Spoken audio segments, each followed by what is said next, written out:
Vozes da Saúde.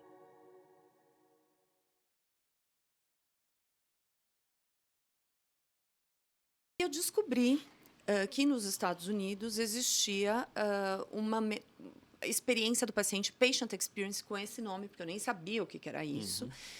E a Cleveland Clinic é um hospital que é referência no tema. Então, em 2014, você imagina, era tudo presencial. Então, fui para lá, cheguei lá, encontrei várias pessoas da época do Einstein que estavam começando a estudar o tema, mas ninguém fazia isso no Brasil. Mais ninguém. E aí voltei para o Brasil achando que ia ser super fácil de atuar com a experiência do paciente. E aí, só que não. Mas eu acho que aí eu vou ficar o podcast inteiro te contando isso. Não, muito legal, porque... E aí, quando você volta para o Brasil, se depara, vai estudar a nossa realidade e quando a gente fala de centrado no paciente, tem várias iniciativas, né? Mas sempre muito ligado à área clínica, como você falou, um médico ali, ou as associações, as ONGs, terceiro setor. O que você encontrou? Não, na verdade, eu conhecia bastante o setor e fui lá ver o que eles faziam. Quando eu vi a teoria lá, obviamente a gente tem que pegar a teoria e vir aqui plugar na nossa tomada. A gente tem que entender a nossa cultura, as nossas necessidades, o nosso contexto.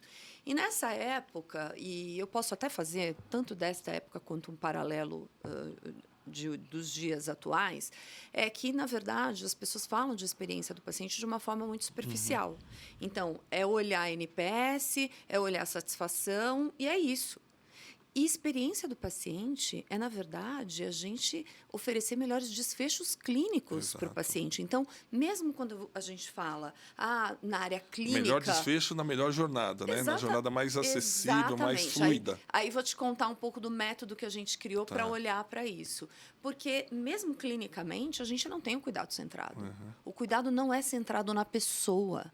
Cuidado centrado é você educar o paciente na patologia dele para você poder engajar no tratamento, dar apoio para o autocuidado, dividir decisão clínica, fazer plano de cuidado em conjunto. Quando que a gente faz envolvendo isso aqui? Família também, o entorno dele? Dependendo das circunstâncias, sim. Dependendo do tipo de patologia, dependendo do tipo de paciente. Então, quando a gente fala de experiência do paciente, a gente tem que colocar muitas pessoas nessa... Né, tem muitos stakeholders envolvidos aqui. E por que você acha que a gente tem essa visão ainda muito reduzida, superficial, né, dessa jornada? Porque está muito associado ao profissional médico, que está muito vinculado ali na parte clínica apenas. Porque é uma mudança de cultura, Papini. Tudo que a gente fala de mudança de cultura, a gente demora muitos anos. Eu vou te contar um pouco do movimento. Por que nos Estados Unidos eles falam tanto disso?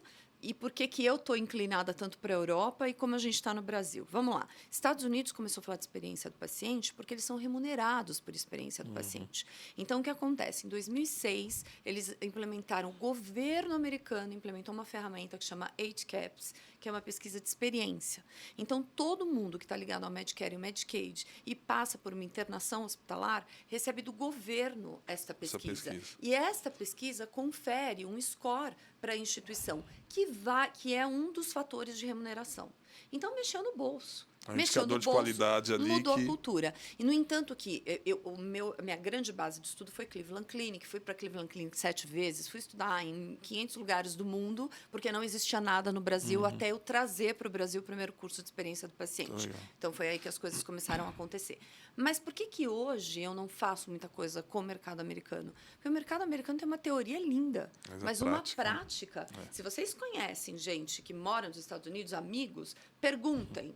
Né? Como que é a experiência deles. Então, é uma prática um pouco descolada da teoria. E aí, porque eu me conectei muito mais com a Europa? Eu estava te contando que a gente faz as nossas missões internacionais, leva gestores para conhecer instituições que estão mais avançadas na Europa, em particular na Espanha. Porque a Europa, a maior parte do sistema é público. Então, eu só tenho aquele dinheiro para atender todo mundo. Então, se eu não atuar com cuidado centrado, educando as pessoas, dando apoio no autocuidado, fazendo as coisas junto com elas, eu não vou conseguir atender todo mundo. Não, essa sua comparação Europa e Estados Unidos, né, é muito real, porque A gente fala até na questão da alocação dos recursos financeiros, né? Um mercado gigante americano, mas que eventualmente não dá o mesmo desfecho, a qualidade de desfecho que a gente tem em alguns países europeus. E aí, essa questão dos indicadores como uma medida de mensurar, né, efetivamente esse desfecho, quando você traz isso para o Brasil, para os dias de hoje, não, imagino que você não deve ter encontrado nada por aqui, mas a gente já avançou alguma coisa? A gente já avançou bastante coisa. Então, só para a gente fazer um paralelo, quando a gente fala do Brasil e até trazendo a questão anterior, por que a gente ainda olha as coisas com mais superficialidade? Porque é uma mudança de cultura e para você realmente fazer essa mudança, você tem que ir lá no fundo. Então, é mais fácil ficar naquilo que é superficial. Até porque as instituições, estou falando das instituições de uma forma geral, e depois a gente fala um pouco mais aqui de associação de pacientes e de indústria farmacêutica, as associações, as instituições, elas não enxergam ainda o real benefício.